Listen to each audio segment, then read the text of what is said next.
AITA for skipping my own surprise birthday party once I found out it wasn't really for me. I've never been big on birthdays, don't get me wrong, I don't hate them, but I just prefer something low-key, shared with my closest friends, maybe watch a film. Something small, basically.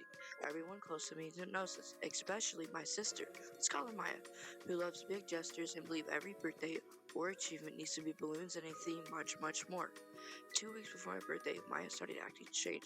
She kept asking me if I'd be free that Saturday and acted weirdly when I asked why. I suspected that she was up to something, so I told her again that I don't want to party. She just laughed and said that as per usual, I was being no fun. A couple nights ago, the night before my birthday, one of our mutual friends let us slip about it being a party.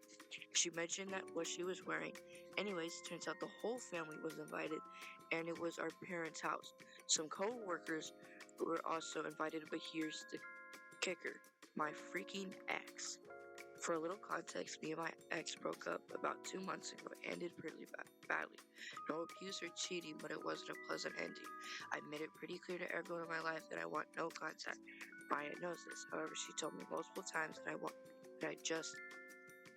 I should just get over the whole situation because he's a nice guy and that he's been a part of all of our lives for years. The first thing that I did was call Maya, demanding answers, and she didn't deny it.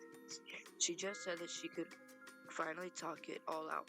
She admitted that she hadn't just thrown this party for my birthday, but also so everyone could see my ex again and could fix things between us. She literally said that to me that I'd thank her later.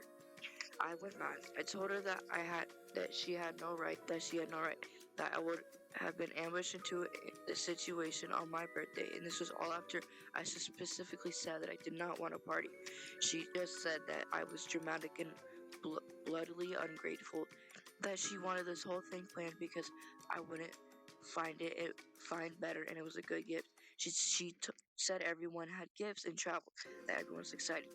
So yesterday, my birthday, I completely powered off my phone and didn't let anyone know other than my best friend that. So we went out for lunch and went on a walk together. Ended up having a great day. When I finally got home, I turned my phone on and it was mental.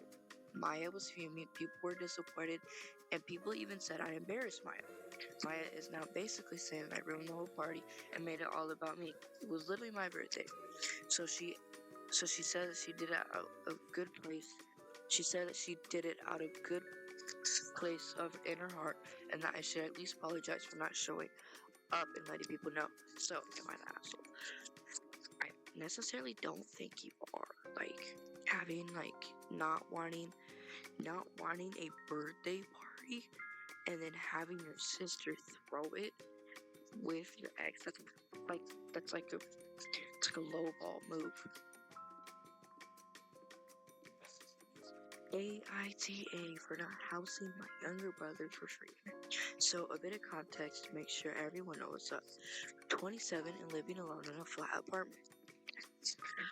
I've been in the place since 2019 and made a good spot for myself. My younger brother, let's call him Dave for convenience, his real name obviously, is currently 19 years old and still lives with our mom. Dave stays there for free. He doesn't pay rent, his own food, none of that. The only thing he pays for is whether he goes to Weatherspoons and gets his own food. Recently, he and his mom has been getting into a lot of arguments. Arguments that I only know about because I always get phone calls from both of them so they can complain about the other. It's even gotten borderline petty where my brother will flat out call her mom a bitch because she asked him to do the dishes and then had go at him for not doing the dishes. My mom had tried to pitch me an idea. We would convert my living room into a second room for Dave to stay at mine temporarily for about 8 weeks.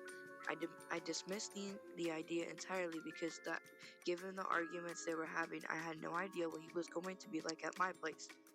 There was also also the problem of build, because Dave would bring his PC over so he could game with his mates and partner. The electricity bill would go up. Also, because someone else would be staying with me, I would no longer get the single person's discount, and thus my council tax would increase significantly. Side note, I don't know what that is, so if you know what that is, so it counts. There's also the case I did speak to Dave about possibly staying with me before these arguments even began. When I mentioned the bills would go up to a total at least 400 euros, which I'm not sure the conversion rate for USD, a month, for him, a rough estimate, not including food. Dave immediately refused because he didn't want to pay and assumed he was going to stay at mine for free. So, because of my refusal, the arguments are getting worse. And despite me telling our mom to just kick him out since he is an adult and has his own responsibilities, she refuses to do that and keeps pushing the idea of letting him temporarily stay with me. Should definitely not be temporarily. I can already tell. Should I let him stay with me for free? AITA free. For even thinking about charging him bills and thus letting the arguments continue.